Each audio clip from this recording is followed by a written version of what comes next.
누가복음 15장 11절에서 32절까지 말씀입니다.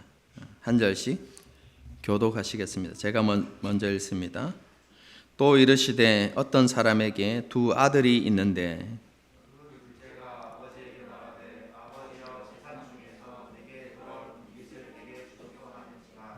아버지가 각 나누어 주었더니 그 며칠이 안 되어 둘째 아들이 재물을 다 모아 가지고 먼 나라에 가 거기서 허랑방탕하여 그 재산을 낭비하더니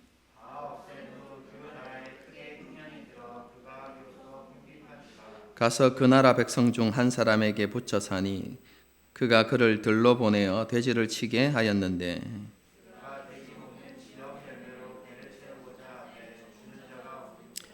이에 스스로 돌이켜 이르되 내 아버지에게는 양식이 풍족한 품꾼이 얼마나 많은가 나는 여기서 줄여 죽는구나. 아버지 내가 아버지께 죄를 지었사오니 지금부터는 아버지의 아들이라 일컬음을 감당하지 못하겠나이다. 나를 품꾼의 하나로 보소서 하리라 하고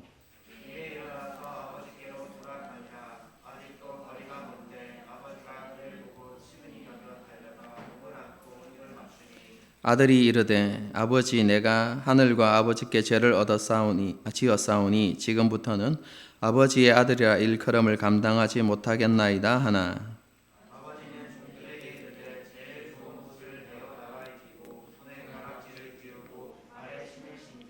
그리고 살진 송아지를 끌어다가 잡으라 우리가 먹고 즐기자.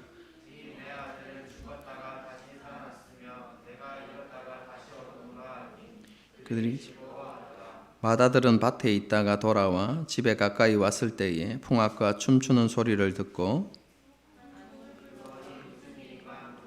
대답하되 당신의 동생이 돌아왔음에 당신의 아버지가 건강한 그를 다시 맞아들이게 됨으로 인하여 살진 송아지를 잡았나이다 하니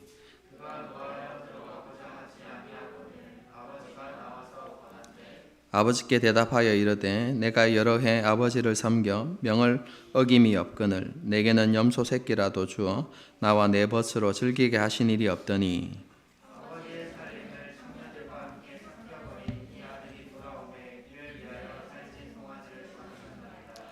아버지가 이르되 이에 너는 항상 나와 함께 있으니 내 것이 다 내 것이로되 이 내 동생은 죽었다가 살아나시며 내가 잃었다가 얻었기로 우리가 즐거워하고 기뻐하는 것이 마땅하다 하니라. 아멘. 우리는 지난 시간 예수님께서 자기를 따르는 많은 무리에게 하나님 나라에 대해서 가르치고 계실 때 여기를 떠나소서 헤롯이 당신을 죽이고자 하나이다라는 그렇죠. 이 바리새인의 경고가 담긴 조언이 그렇죠. 바리새인에 의해서 예수님께 이렇게 전해졌는데요. 예수님께서 그 조언을 들으시고 어떻게 반응하셨는가를 살펴보면서 본문이 주는 교훈이 무엇인가를 생각해 보았습니다.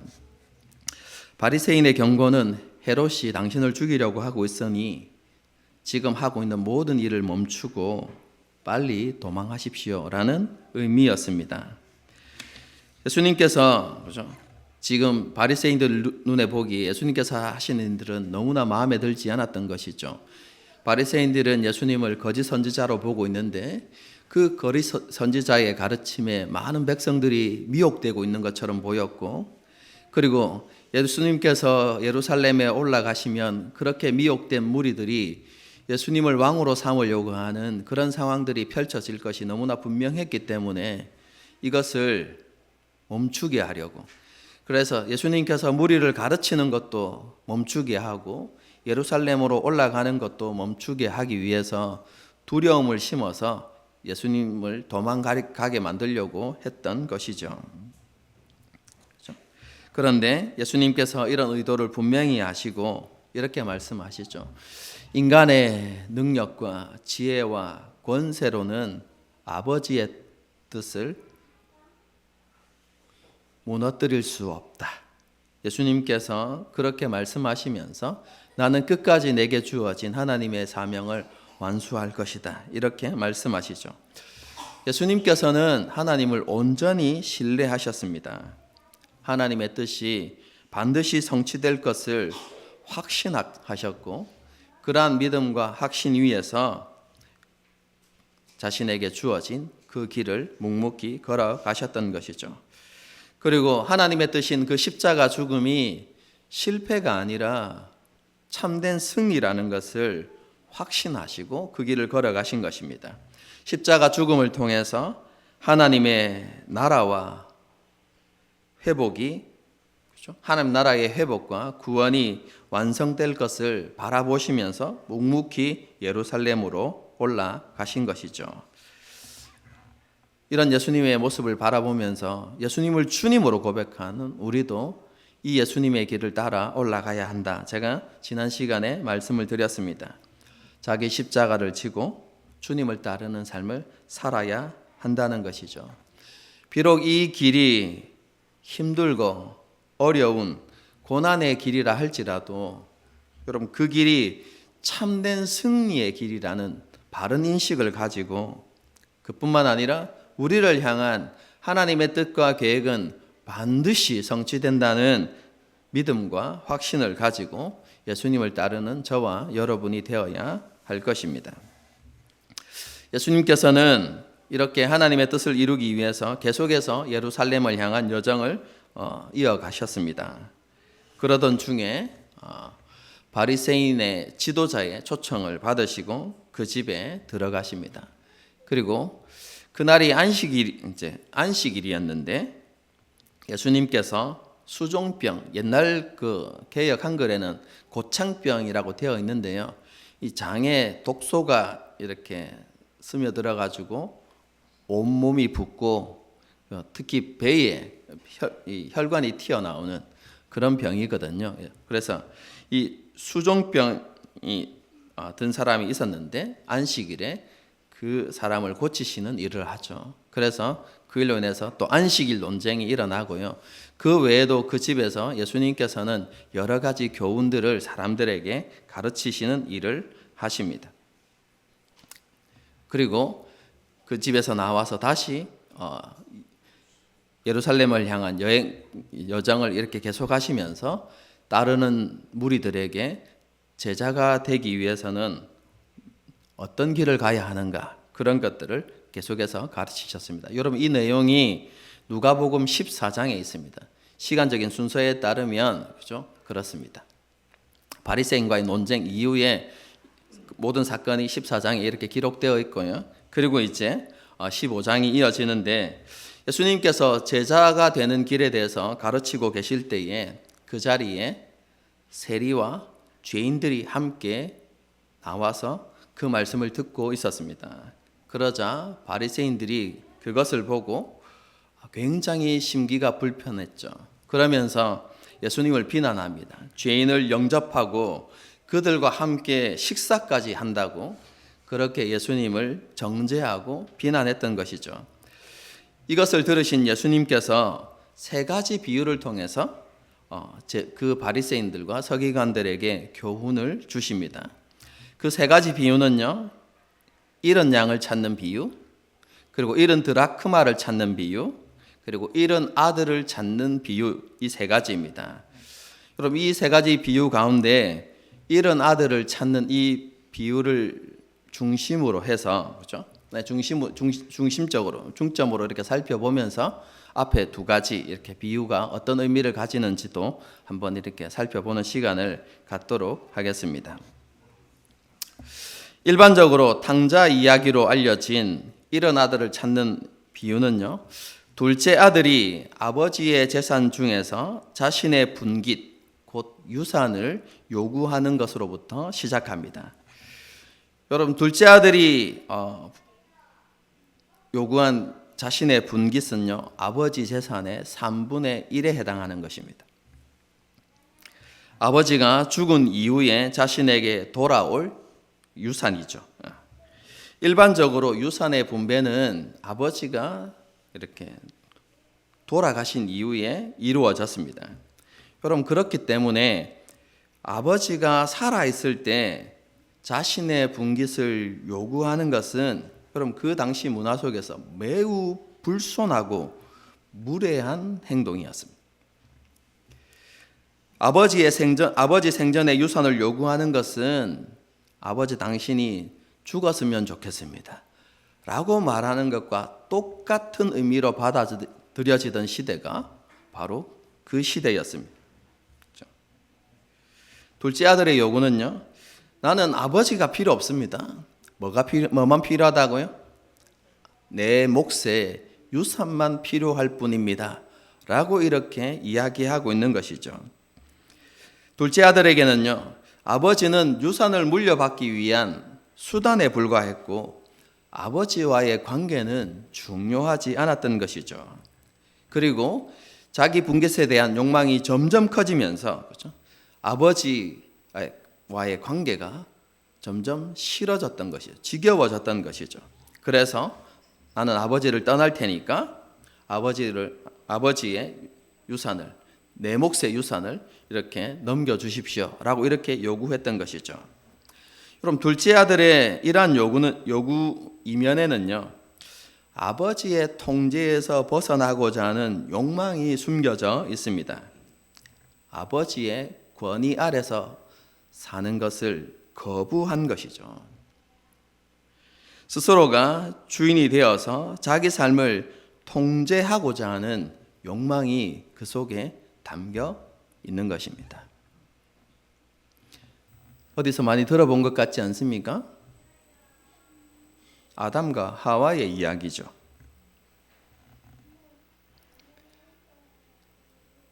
아담과 하와가 선악을 알게 하는 나무의 실과를 먹은 이유와 똑같은 이유인 것이죠. 아담과 하와 역시 스스로 하나님처럼 되기 위해서, 다르게 이야기하면 하나님의 주되심을 거절하고 스스로가 주인의 자리에 앉아서 자기 삶을 통제하는 길을 선택한 것이 바로 선악을 알게 하는 나무의 실과를 먹은 사건이죠.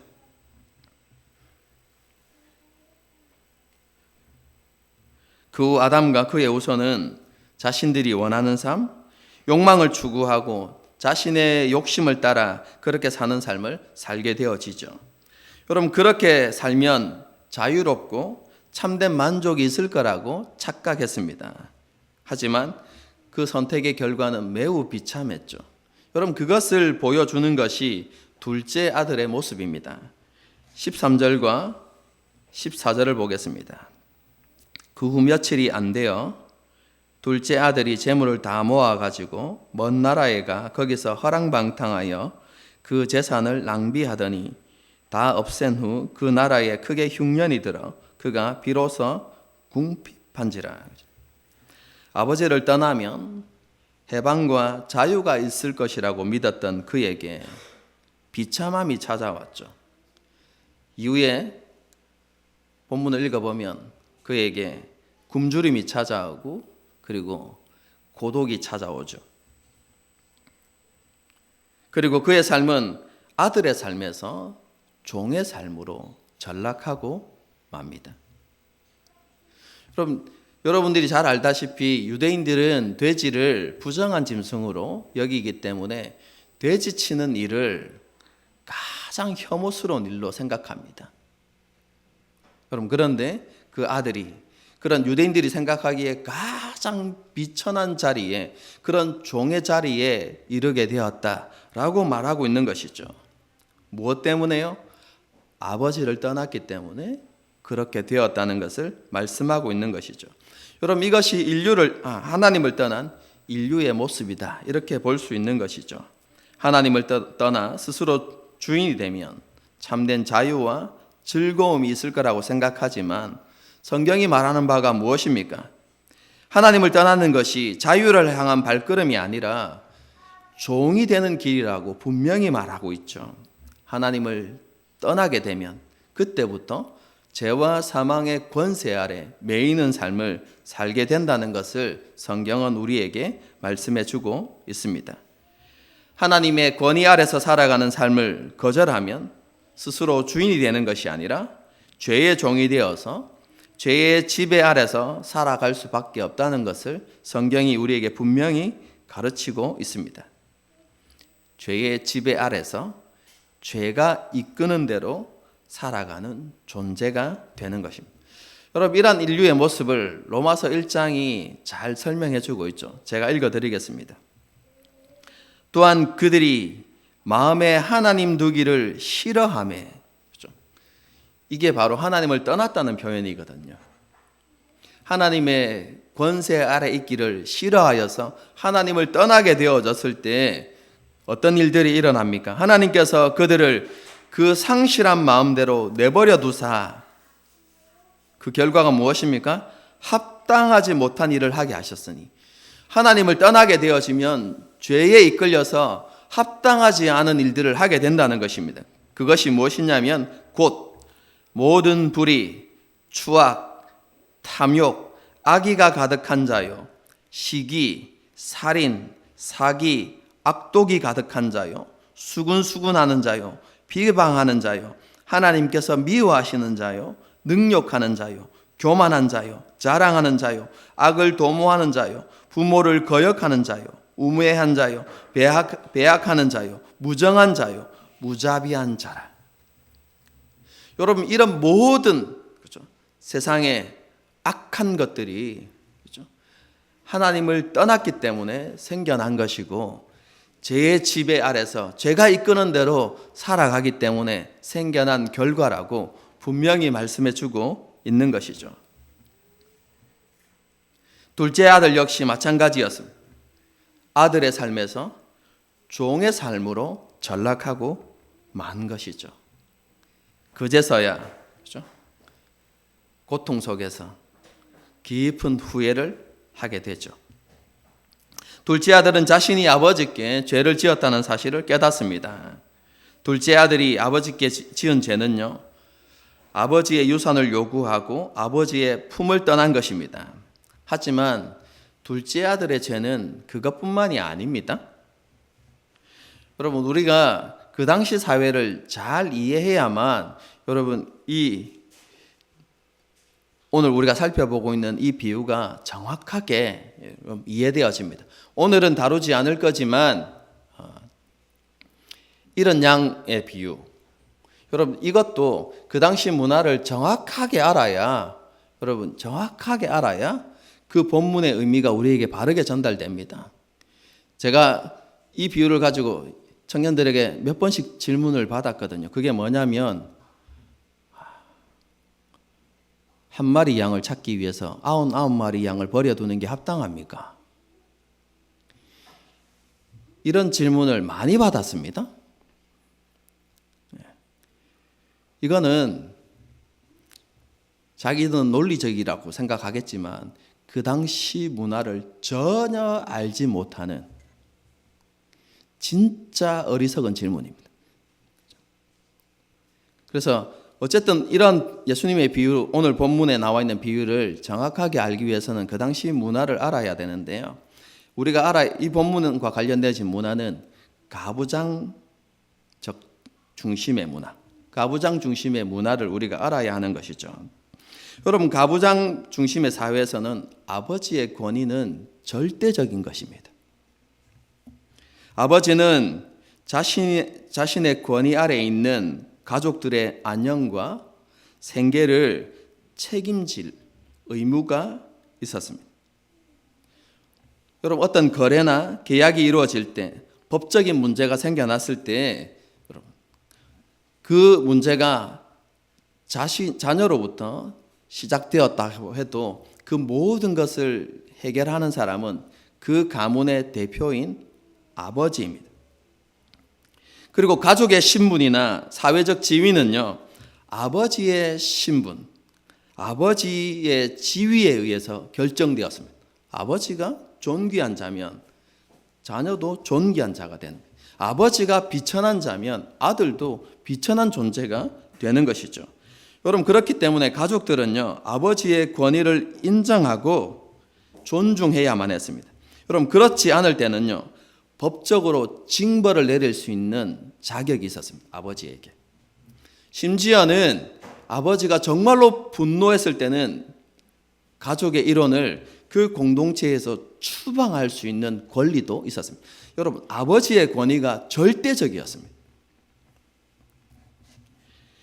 그런 당시의 문화 속에서요, 둘째 아들의 행동은 아버지의 권위를 무시하고 도전한 행위입니다. 이러한 행위는요, 그 아버지가 속해서 살아가는 그 마을에서 아버지의 명예를 땅바닥에 떨어뜨리는 것과 같은 것이었습니다.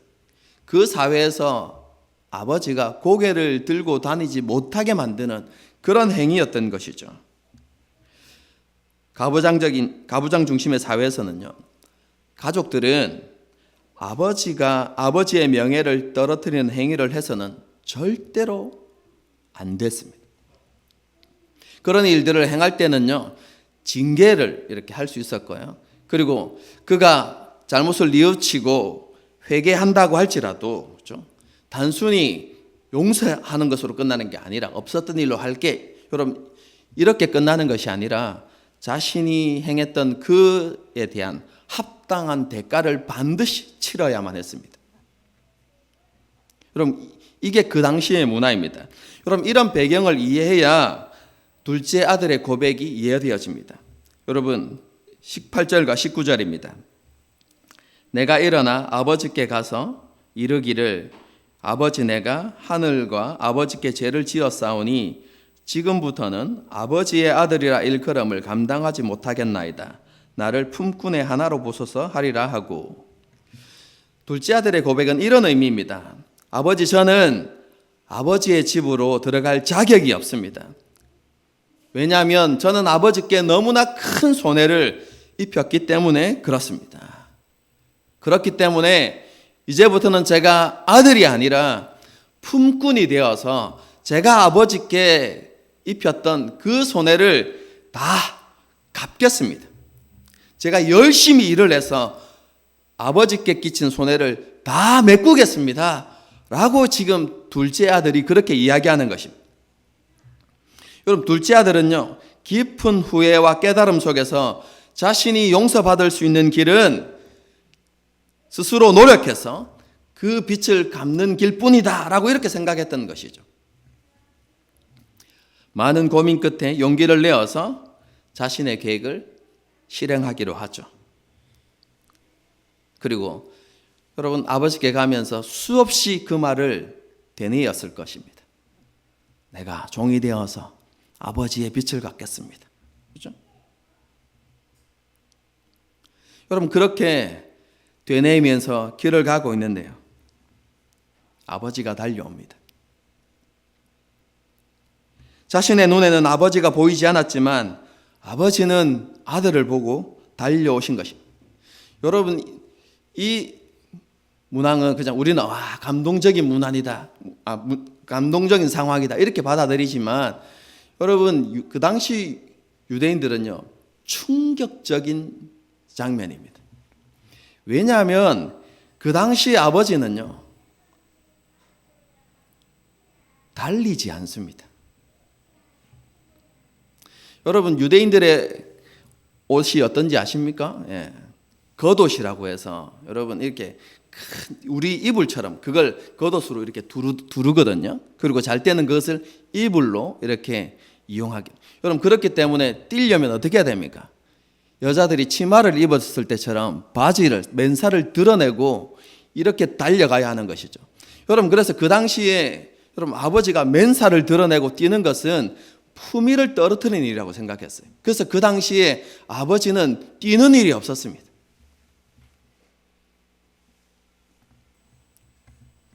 그런데 어떻게 하고 있습니까?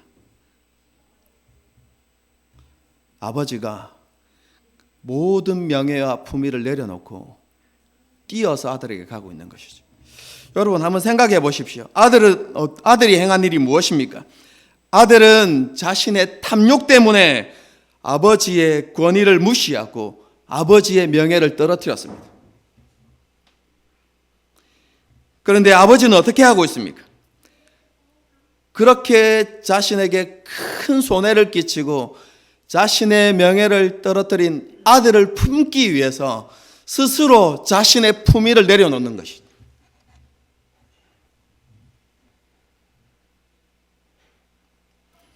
지금 아버지가 행하고 있는 일이 바로 그 일입니다.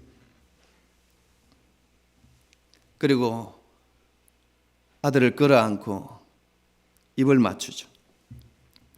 아들이 수없이 되뇌었던 말을 아버지께 했지만 그 이야기는 아버지의 귀에 들어오지 않았습니다. 그리고 이렇게 외치죠. 내 옷 가운데서 가장 좋은 옷을 입히고 살진 송아지를 잡아라. 여러분, 둘째 아들을 향한 이 아버지의 모습은요, 우리의 눈을 십자가로 향하게 하죠.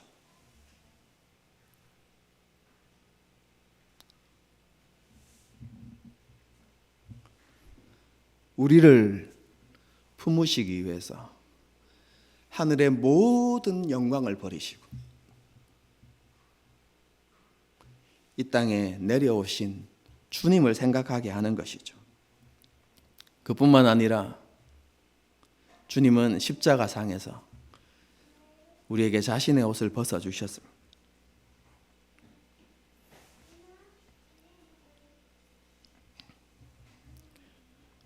우리가 입은 옷으로는 하나님 나라의 잔치에 참여할 수 없기 때문이죠.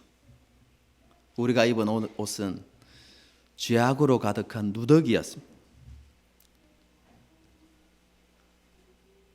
그런데 예수님께서 그 수치스러운 옷을 자신이 입으시고 자신이 입고 계셨던 옷을 우리에게 벗어 주신 것이죠.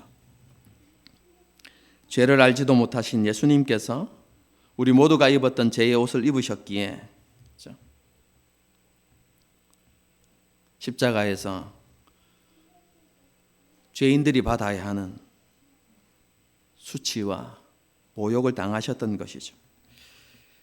사기꾼의 거짓말쟁이, 이기적이고 탐욕적이고 교만한 자가 받아야 하는, 아까 제가 조금 전에 읽어드렸던 로마서의 그 인류의 죄악의 모든 모습, 그죠?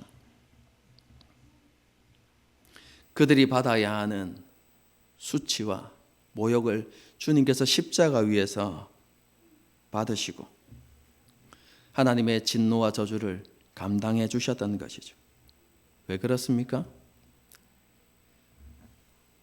탕자에게 내 옷 가운데 가장 좋은 옷을 입히라고 그렇게 말했던 것처럼 예수님께서 자신의 의의 옷을 우리 가운데 입혀주시기 위해서였던 것이죠.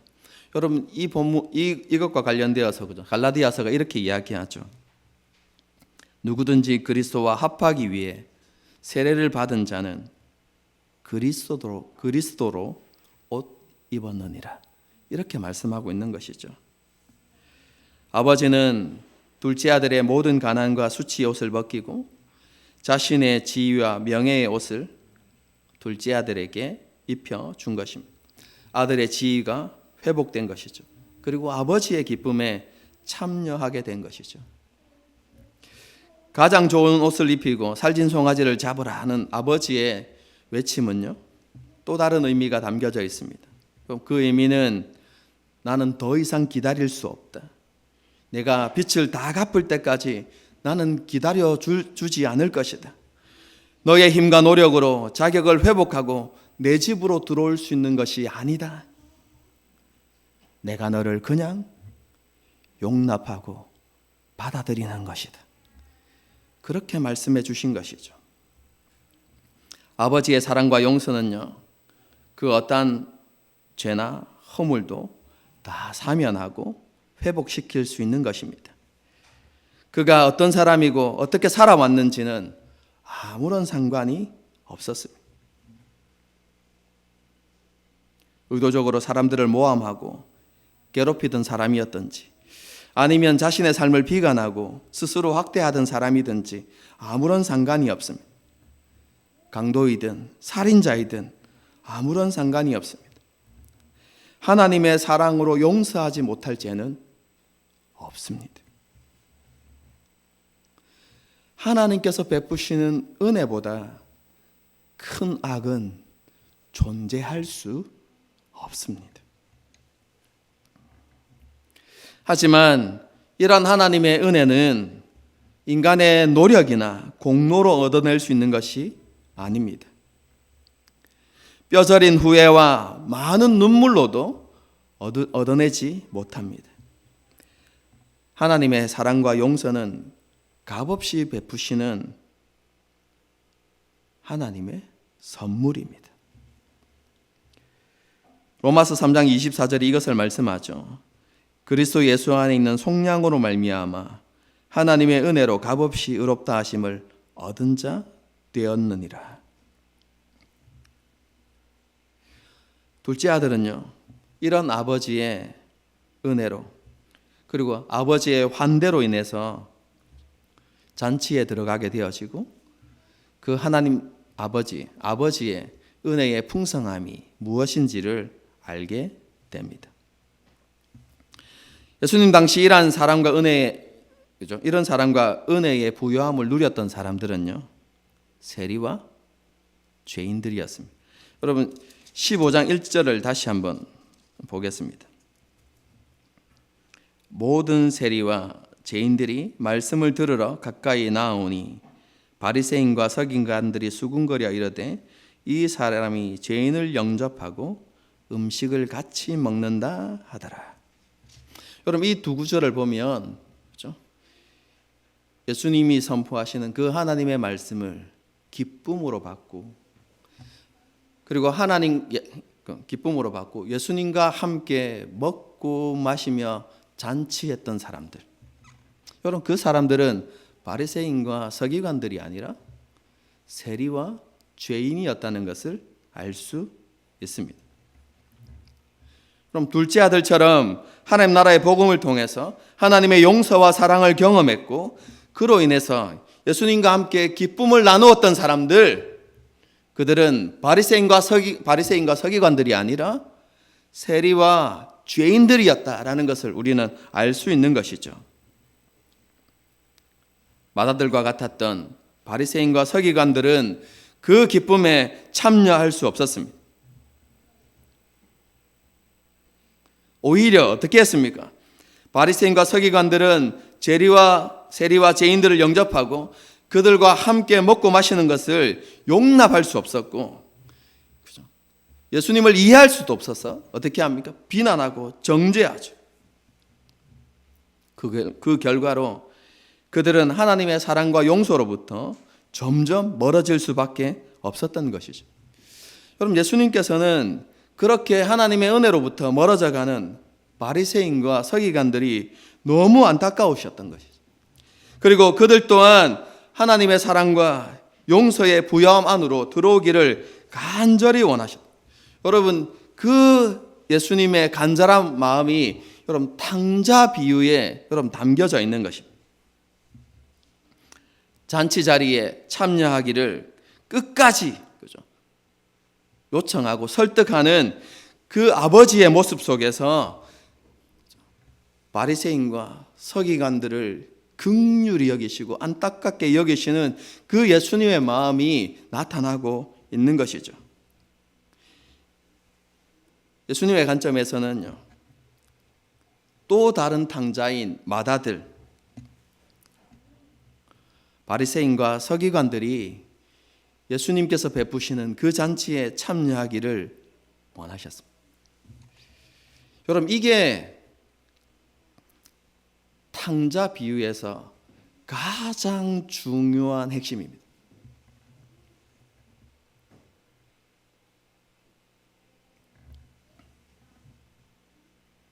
이 부분에 대해서는 다음 주에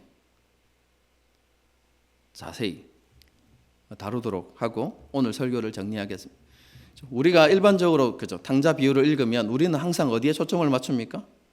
둘째 아들. 여러분 둘째 아들도 중요합니다. 여러분 그런데 이 탕자 비유의 핵심의 메시지는 누구에게 있냐면 예수님을 비난했던 바리새인과 서기관들에게 있거든요. 그러면 여러분 탕자 비유에서 여러분 바리새인과 서기관들은 누구입니까? 마다들이거든요. 그래서 이 마다들을 통해서 서기관들과 바리새인들에게 하나님께 주시는 교훈이 있는데요. 그 교훈은 다음 주에 첫 번째 비유와 두 번째 비유를 함께 살펴보면서 정말로 예수님께서 무엇을 원하셨는지는 다음 주에 이렇게 살펴보고, 그죠? 오늘은 설교 내용을 정리하는 것으로 그렇게 하겠습니다. 세리와 서기관들이 누렸던 하나님의 사랑과 은혜의 부요함을 저와 여러분이 누리며 살아가고 있습니다. 여러분, 이것은 우리의 노력이나 공로의 결과가 아니죠. 값없이 거저 주시는 하나님의 은혜의 부요함 때문입니다. 여러분, 우리는 이 은혜를 기억하며 살아가야 하죠. 그리고 그 은혜로 인하여서 감사의 삶을 살아가야 하는 것입니다. 하나님께서 우리에게, 그렇죠? 이런 은혜를 주셨지만 이 은혜가 아무런 대가 없이, 희생 없이 주어진 것이 아님을 우리는 분명히 알아야만 합니다. 여러분, 로마서 5장을 보게 되어지면 우리가 하나님의 은혜를 받고 하나님의 잔치에 참여하게 된 것은 상상할 수도 없는 기적과 같은 일이라고 우리에게 말씀해 주고 있습니다. 로마서 5장에 우리가 받은 은혜를 이렇게 설명하는데요. 하나님과 화목하게 된 것. 여러분, 그런데 이 하나님과 화목하게 된 것, 이 표현은요, 어떤 의미냐면 전쟁이 일어난 것입니다. 힘 있는 나라가 전쟁을 일으켜서 약소국을 침략한 거예요. 침략 이후에, 그렇죠? 강대국이 이렇게 이야기하는, 안 되겠다. 내가 지난날에 잘못한 것 같다. 화친을 맺자. 이렇게 하는 게 화목하는 거거든요. 여러분, 그런데 한번 보십시오. 이렇게 화친을 맺을 때 어떻게 해야 정상적인 화친이 맺어질까요? 여러분, 강대국이 먼저 어떻게 해야 됩니까? 자신이 지난날에 했던 그 행포들을 사과하고, 근데 말로만 사과하는 것이 아니라 내가 너희에게 입혔던 모든 피해를 어떻게 하겠다고요? 보상해 주겠다. 그래서 피해국이 충분히 납득할 만큼의 그런 보상이 딱 이루어졌을 때, 그때에 강대국과 이 약소국 사이에 뭐가 이루어집니까? 화친이 이루어지는 거예요. 화목이 이루어지는 거예요. 여러분, 그런 의미에서 여러분, 이런 상황을 이야기하는 게 하나님과 우리가 화목되었다라고 이야기하는 거예요. 여러분, 그런데 하나님과 우리의 관계를 한번 생각해 보십시오. 누가 가해자입니까?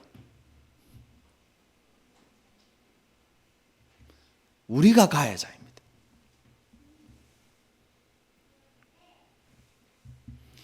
여러분, 그러면 어떻게 해야 됩니까? 화친을 맺기 위해서는 우리가 대가를 치러야만 합니다.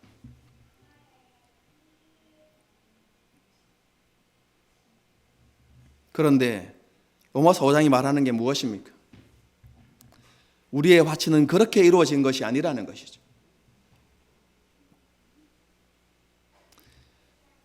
하나님께서 가해자인 우리를 아무런 조건 없이 용납하시고 품어주셨다는 것입니다.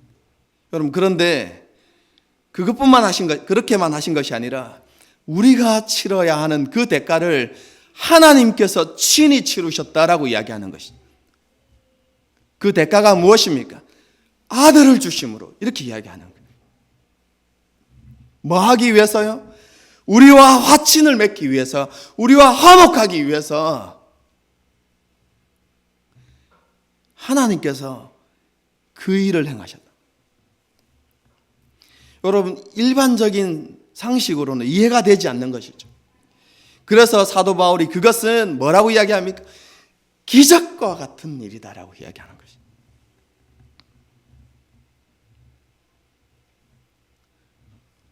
여러분, 이런 하나님의 일하심을 우리가 어떻게 이해할 수 있겠습니까? 우리를 향한 한없는 하나님의 사랑이 아니라면 여러분, 어떻게 그런 일들이 일어날 수 있었겠습니까? 성도 여러분, 우리 모두는 하나님을 멀리 떠나 하나님과 원수되었던 사람들이었습니다. 이런 저와 여러분이 한없는 하나님의 사랑을 받아서 사랑받는 자녀가 되었습니다. 다르게 표현하면 우리는요, 탕자였습니다. 탕자였던 우리가 아버지의 사랑과 용서를 받아서 아버지의 잔치에 참여하게 된 것이죠. 그러므로 오늘날 교회를 탕자들의 교회, 이렇게 말할 수 있는 것이죠.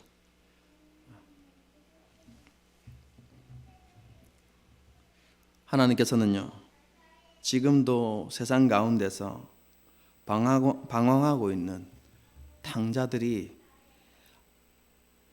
아버지의 잔치에 들어오기를 간절히 원하고 계십니다. 오늘 한번 생각해 보십시오. 예수님께서 오셔서 하나님 나라의 복음을 선포하실 때 그 하나님의 나라의 복음은 세리와 죄인들이 듣기에 너무나 매력적인 것이었고 그들이 환영할 만한 메시지였습니다. 그래서 많은 세리와 죄인들이 예수님께 나아왔고 예수님과 함께 먹고 마셨죠.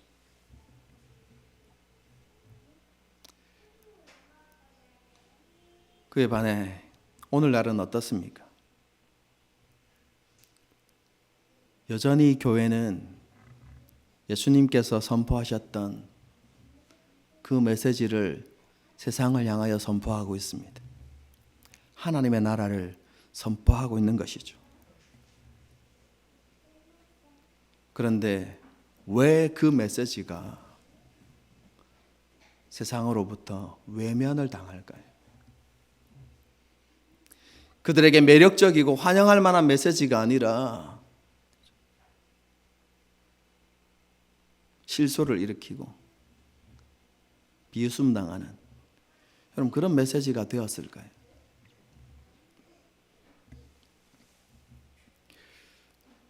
많은 이유들이 있겠지만 오늘 본문의 내용을 가지고 생각해 보면 교회 안에 들어온 탕자들이 마다들처럼 살아가고 있기 때문은 아닌가 라는 생각들을 해보게 됩니다. 우리가 바리새인과 서기관들처럼 되어서 세상 사람들을 온전히 품지 못하고 그들이 들어오는 길을 막고 있는 것은 아닌지 우리 자신들을 돌아볼 필요가 있다고 생각합니다. 사랑과 용서로 가득해야 할 교회가 판단과 정죄의 모습으로 가득한 것은 아닌지 한번 돌아보아야 하는 것이죠. 하나님의 사랑과 용서가 아니면 도저히 용납될 수 없는 탕자였다는 사실을 깨닫는 사람만이 하나님 아버지의 마음으로 세상을 살아갈 수 있습니다. 혹시 우리가 그 마음을 잊어버리고 있다면 다시 오늘 말씀 앞에서 우리 자신들을 돌아보고 십자가 앞으로 나아가서 다시 그 십자가의 은혜와 사랑을 묵상해보는 저와 여러분이 될 수 있기를 바랍니다. 그리고 그 십자가로부터 부어지는 그 은혜를 우리의 심령 가운데 채워서 하나님께서 우리에게 보여주셨던 그 용서와 용납의 삶을 세상 가운데 흘려보내면서 그렇게 살아가는 저와 여러분이 될 수 있기를 주님의 이름으로 축복합니다. 함께 찬양하고 기도하는 시간을 갖도록 하겠습니다. 그렇죠?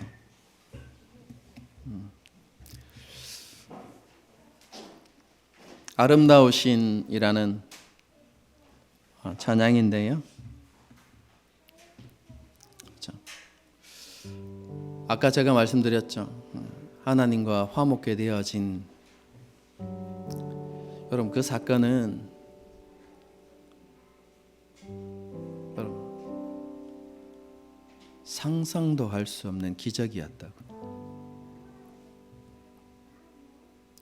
우리가 치러야만 하는 대가를 하나님이 대신 치르시고 하나님 우리를 용납해 주셨죠.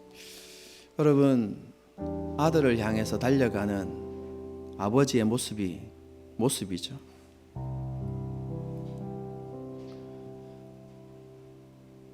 이런 아들을 찾을 수만 있다면 명예와 품위 따위는 아무것도 아니다. 나는 얼마든지 내려놓을 수 있다. 여러분, 그렇게 생각하시고 아들을 향해서 달려가시죠.